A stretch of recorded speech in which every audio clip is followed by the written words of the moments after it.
a disaster day on pit road and would lose 10 spots every time we came down pit road, and then by the time we got them made back up, costs would come out and we'd lose those again, and it was just kind of a recurring cycle, and then we got caught up in that accident off too, and that really hurt us. So I look forward to going there. I thought we had a great piece, and just trying to clean some stuff up on pit road that could keep us in the game. That's really what you got to do. But I think we've gotten a lot better there over the years, and hopefully we can show something this weekend. There's more pit stops probably on Sunday night than any night this year. Have you cleaned that up, or the whole team has to be confident going into the playoff, right? Yeah, I think we understood our issue at the spring race at Darlington, and our issues throughout the year, and we've done a great job of getting better and better. I think the last 2 months we've had great days on pit road, and hopefully that carries over. That's really all you can hope for.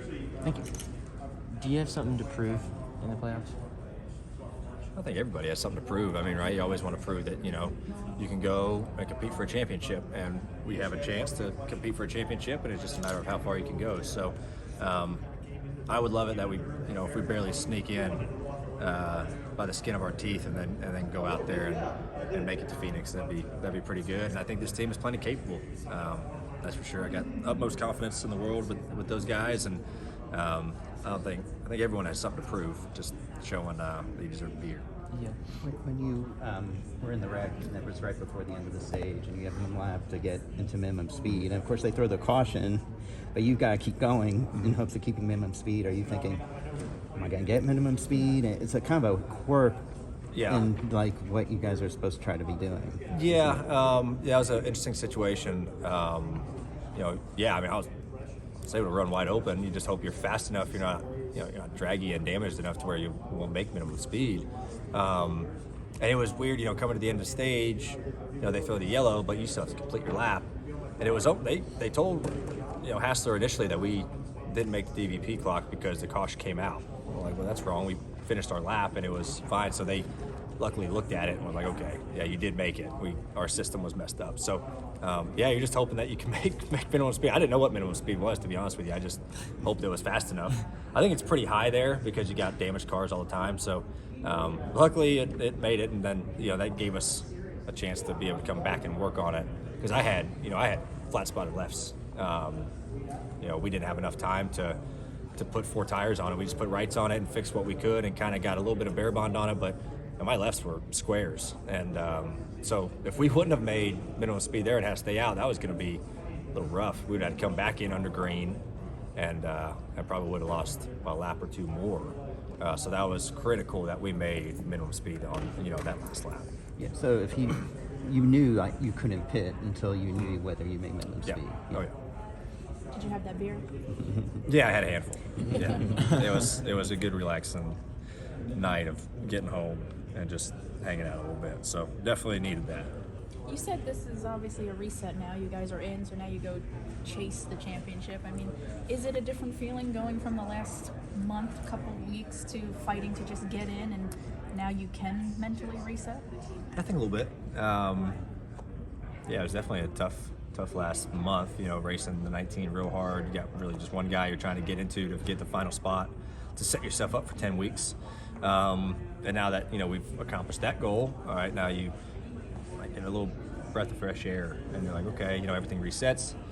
You got great bonus points, from the pretty good season we've had so far, and it's kind of reset us up towards the front half of the playoff grid. So, I think it's refreshing for everybody. It's not just me, it's everybody on the team. It's like, okay, we've accomplished that goal of getting in, and now it turns into a new goal of trying to go win this weekend, and then trying to do our job for the next 10 weeks. So, it is a little, I don't know, I guess you could say new life maybe. We weren't dead before, but we were definitely, it was a little bit different mindset, I think. Almost like now you have house money to play on.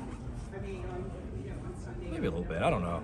I mean, you still have to be, consistent. You still have to be, competing as well as you can. Really, like we've done all year. I mean, gosh, we've had a good year. It's just the wins haven't really come. So we've been consistently good. It's just trying to break through on that side, and I think this team can do it. Brian, is there any difference in prepping for the playoffs when you get in on the last week instead of if you won in April?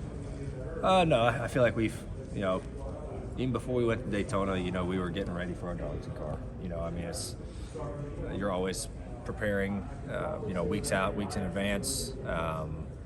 So no, I don't think that really played a factor in that. You're always doing the best you can to get, your next week's car as fast as it can be.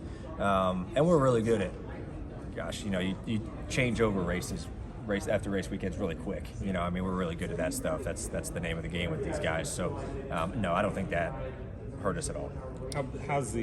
I'm imagining the energy at the shop this week was pretty exciting and pretty raucous.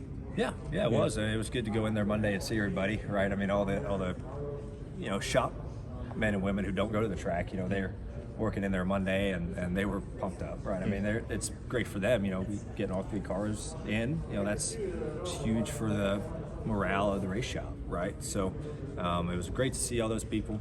It was great to see my guys on Tuesday when they came into the shop. We had a great meeting on Tuesday between us and pit crew, road crew, we did a great job of doing our duties at Daytona, and now it's on to the next 10 weeks. So that was good to have everyone sit down and talk to them and kind of get everyone's head right and ready to roll. What do you think mentally? I mean, have you thought about what you need to do differently in the playoffs, maybe than you've done in the past? Yeah, I mean, I thought we did, last year I thought we had a really great playoffs up until Kansas. I mean, we did everything right, did a great job of putting ourselves in position to transfer and contend for wins, and then we just, got wrecked at Kansas and then didn't perform the next week well enough to transfer into Phoenix. So, I think every year you kind of are part of the playoffs. You understand what can we do different, little positions you put yourself in that are a little bit better.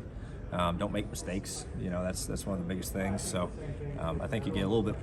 I wouldn't say they get easier, but mentally you feel like you can approach them a little bit better. Ryan, do you think you've been in sort of a playoff mode? Here we're starting 10 races, but the way things have shook out at the end of the year, you guys have had to be in playoff mode for maybe an additional 5 races or so. Do you feel like you've been in that kind of pressure cooker already?